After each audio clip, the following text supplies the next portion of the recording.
আসসালামু আলাইকুম এভরিওয়ান। আজকে আমরা কেমিস্ট্রি ফার্স্ট পেপার এইচএসসি 26 ব্যাচের দুটি প্রশ্ন নিয়ে আলোচনা করতে যাচ্ছি। এই দুটি প্রশ্নই রাসায়নিক বন্ধন চ্যাপ্টার থেকে এসেছে। তাহলে প্রথমে আমরা উপরের প্রশ্নটা সলভ করি। এখানে তিনটা মৌল দেওয়া আছে, পি, কিউ আর আর। এদের বহিস্থ শক্তি স্তরের ইলেকট্রন বিন্যাস দেওয়া আছে, আর এন এর মান বলে দিয়েছে 4। তাহলে আমরা আগে মৌলগুলোকে শনাক্ত করি। যদি পি এর কথা চিন্তা করি, সেটা হচ্ছে 4s1 3d5।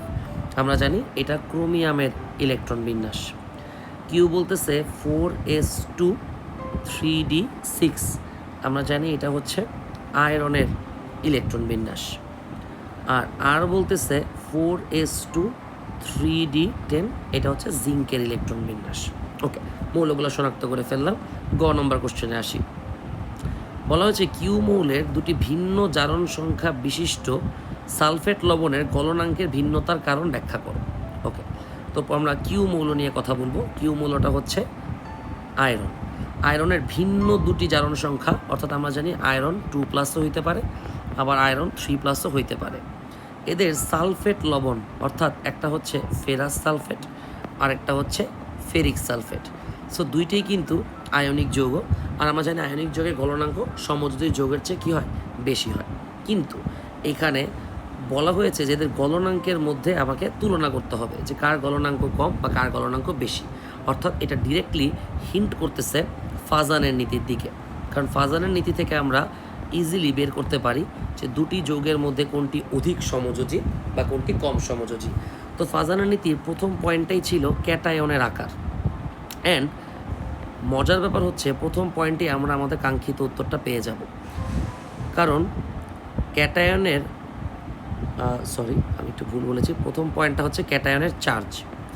সো ক্যাটায়নের চার্জ আমরা জানি যত বেশি, সেই যৌগের পোলারায়ন ক্ষমতা তত বেশি। আর পোলারায়ন ক্ষমতা যত বেশি, তার মানে সেই যৌগটার সমযোজী ধর্ম তত বেশি হবে, অর্থাৎ যৌগটা অধিক সমযোজী হবে। এই ছিল আমাদের নীতিটা। এখন এখানে দেখতে পাচ্ছি ফেরাস আয়নের চার্জ হচ্ছে 2+, ফেরিক আয়নের চার্জ হচ্ছে 3+, অর্থাৎ ফেরিক আয়নের চার্জ বেশি। আর তার মানে ওর পোলারায়ন ক্ষমতাও বেশি, তার মানে ওর সমযোজী ধর্মও বেশি। অর্থাৎ ফেরিক সালফেট, এটাকে আমরা ডিক্লেয়ার করতে পারবো অধিক সমযোজী। ফেরিক সালফেট যদি অধিক সমযোজী হয়, তাহলে ডেফিনেটলি ফেরাস সালফেটকে আমরা বলতে পারবো, কি বলতে পারবো, অধিক আয়নিক। আর যে অধিক আয়নিক, তার গলনাঙ্ক, স্ফুটনাঙ্ক অবশ্যই কী হবে, বেশি হবে। তাহলে আমাদের অ্যান্সার হবে ফেরাস সালফেটের গলনাঙ্ক, স্ফুটনাঙ্ক ফেরিক সালফেট অপেক্ষা বেশি। আমরা ঘ নম্বর প্রশ্নে চলে যাই। এটা একটা বিখ্যাত প্রশ্ন। পি আর আর মৌলের মধ্যে কোনটি রঙিন যৌগ গঠন করে? আমরা জানি অবস্থান্তর মৌলের ধর্ম হচ্ছে যে সে রঙিন যৌগ গঠন করে। এখানে অবস্থান্তর মৌলকে সেটা ফাইন্ড আউট করলেই হয়ে যাবে। তো পি হচ্ছে ক্রোমিয়াম, আর আর হচ্ছে জিঙ্ক। আমরা জানি জিঙ্ক অবস্থান্তর মৌল না, কিন্তু ক্রোমিয়াম অবস্থান্তর মৌল। তাই আমাদেরকে এই প্রথমে প্রমাণ করতে হবে যে ক্রোমিয়াম কিভাবে অবস্থান্তর মৌল হলো। কারণ আমরা জানি ক্রোমিয়ামের স্থিতিশীল আয়নের ইলেকট্রন বিন্যাসে ডি অরবিটাল ইলেকট্রন অপূর্ণ থাকে। অর্থাৎ ক্রোমিয়ামের ইলেকট্রন বিন্যাস 4s1 3d5, কিন্তু ক্রোমিয়ামের স্থিতিশীল আয়ন হচ্ছে 3+। আমি যদি 3টা ইলেকট্রন বের করে দিই, প্রথমটা 4s থেকে বের হবে, পরের দুইটা 3d থেকে বের হবে। অর্থাৎ ক্রোমিয়ামের স্থিতিশীল আয়নের ডি অরবিটাল ইলেকট্রন দ্বারা পূর্ণ না, অপূর্ণ। 1 থেকে 9টা ইলেকট্রন থাকলেই সেটাকে আমরা অবস্থান্তর মৌল বলতে পারি।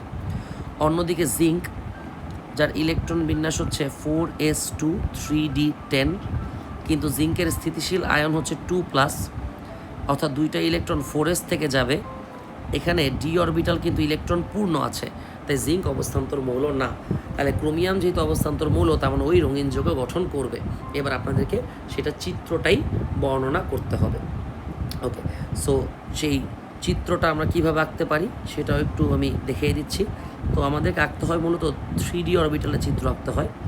তো 3D অরবিটালকে আমরা এভাবে 5টা ভাগে ভাগ করলাম, কারণ একটাতে আছে হচ্ছে DXY, একটাতে আছে DYZ, একটা DZX, একটা x² to y², আর একটা হচ্ছে z²। আর এখন ইলেকট্রনের মানে এখানে প্রত্যেকটা অরবিটাল সমশক্তি সম্পন্ন অবস্থায় আছে, এটাকে বলা হয় সাধারণ অবস্থা, কিংবা এটাকে আমরা বলতে পারি ডিজেনারেট অবস্থা।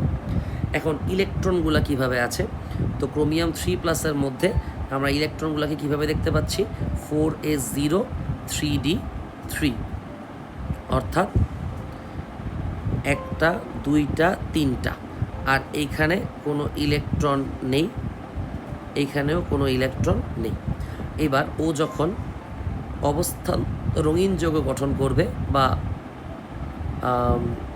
কি বলে ওটাকে সন্নিবেশ বন্ধন গঠন করতে যাবে, সেই ক্ষেত্রে আমাদের এই যে অরবিটালগুলো 2টা ভাগে বিভক্ত হয়ে পড়বে।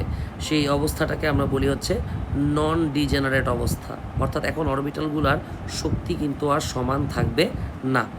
ডিএক্স ডিওয়াই ডিজেড থাকবে নিচে, আর dx² to y² R dz² থাকবে হচ্ছে উপরে, আর ইলেকট্রনগুলোও এইভাবে বিন্যস্ত হয়ে যাবে। অর্থাৎ এখানে শক্তির একটা পার্থক্য সৃষ্টি হবে, আর এখানে ডি স্থানান্তর দেখা যাবে।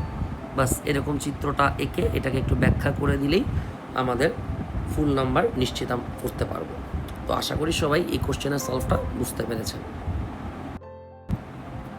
আমরা এবার যদি নিচের কোশ্চেনটা নিয়ে আলোচনা করি, এখানে 2টা লেখচিত্র দেখতে পাচ্ছি, 2টাই পারমাণবিক সংখ্যা আয়নীকরণ শক্তির লেখচিত্র। ওকে, বাট 2টা দেখতে ডিফারেন্ট। আর এখানে পারমাণবিক সংখ্যা 3 থেকে 8 পর্যন্ত, অর্থাৎ পর্যায় 2 নিয়ে কথা বলা হচ্ছে। আমরা প্রথমে গ নম্বর কোশ্চেনে আসি। বলা হয়েছে সাধারণ তাপমাত্রায় ডি ও এফ মৌলের হাইড্রাইড দ্বয়ের ভৌত অবস্থা ভিন্ন কেন। আগে আমরা ডি আর এফ মৌল শনাক্ত করি। তো ডি বরাবর আমি দেখতে পাচ্ছি পারমাণবিক সংখ্যা 6, অর্থাৎ এটা হচ্ছে কার্বন, আর এফ বরাবর আছে 8, অর্থাৎ এটা হচ্ছে অক্সিজেন। এবার কার্বনের হাইড্রেট মানে হচ্ছে মিথেন, আর অক্সিজেনের হাইড্রেট মানে হচ্ছে পানি। তো কোশ্চেন হচ্ছে এদের ভৌত অবস্থা ভিন্ন কেন। আমরা জানি মিথেনের ভৌত অবস্থায় হচ্ছে গ্যাস, আর পানি ভৌত অবস্থা হচ্ছে তরল। তো কেন ভৌত অবস্থা ভিন্ন, এটাই ব্যাখ্যা করতে বলা হয়েছে। এটা অনেকটা H2O তরল, H2S গ্যাসীয় কেন, ওই কোশ্চেনের মতো। এটার ব্যাখ্যাটাও ঠিক ওই কোশ্চেনের মতোই হবে। আমরা জানি যে H2O এটা একটা পোলার যৌগ, তাই সে হাইড্রোজেন বন্ধন গঠন করতে পারে, কিন্তু মিথেন এটা কিন্তু পোলার যৌগ না, তার মানে সে হাইড্রোজেন বন্ধনও গঠন করতে পারে না। এই জন্যই এদের ভৌত অবস্থায় পার্থক্য দেখা যায়। এবার আমরা ঘ নম্বর কোশ্চেনে আসি। লেখচিত্রের মধ্যে কোনটিকে সঠিক। তো আমরা জানি যে প্রথম লেখচিত্রটা অবশ্যই ভুল, কারণ আয়নীকরণ শক্তিতে আমরা ব্যতিক্রম দেখতে পাই। আগে একটু মৌলগুলো লিখি, lithium, beryllium, boron, carbon, nitrogen আর হচ্ছে অক্সিজেন। আমরা জানি বাম থেকে ডানে যদি আমরা যাই একই পর্যায়ে, তাহলে আকার কমে, আর আকার যদি কমে তাহলে আয়নীকরণ শক্তির মান বৃদ্ধি পায়। তাহলে ওই হিসেবে আমাদের সিকোয়েন্সটা এইরকম হওয়া কথা ছিল, আর তখন সেটা প্রথম লেখচিত্রটাকে সমর্থন করে যে ধীরে ধীরে উপরের দিকে আয়নীকরণ শক্তির মান বাড়তেছে। কিন্তু আমরা জানি এটা আসলে সঠিক না, কারণ এখানে 2টা ব্যতিক্রম দেখা যায়। একটা ব্যতিক্রম দেখা যায় বেরিলিয়াম আর বোরনের মধ্যে। আমরা জানি বেরিলিয়ামের বহিস্থ কক্ষপথে 2টা ইলেকট্রন যুগ্ম অবস্থায় আছে, আর বোরনের বহিস্থ কক্ষপথে একটি ইলেকট্রন অযুগ্ম অবস্থায় আছে। তাই বেরিলিয়ামের বন্ধন আয়নীকরণ শক্তি বেশি, আর বোরনের আয়নীকরণ শক্তি কম। তাই সিকোয়েন্সে বোরন বেরিলিয়ামের চেয়ে পিছনে চলে আসে। আরেকটা পার্থক্য দেখা যায় নাইট্রোজেন আর অক্সিজেনের মধ্যে। আমরা জানি নাইট্রোজেনের ইলেকট্রন বিন্যাসে আছে 2p3, আর অক্সিজেন হচ্ছে 2p4, অর্থাৎ নাইট্রোজেনের যে পি উপশক্তি স্তর সেটা অর্ধপূর্ণ অবস্থায় আছে, আর অর্ধপূর্ণ অবস্থায় আমরা জানি অরবিটাল সমূহ স্থিতিশীল থাকে, তাই এখানে আয়নীকরণ শক্তির মান বেশি হয়। তাই কার্বনের পরে নাইট্রোজেন না এসে অক্সিজেন আসে, আর নাইট্রোজেন আয়নীকরণ শক্তি অক্সিজেনের অপেক্ষা বেশি হয়।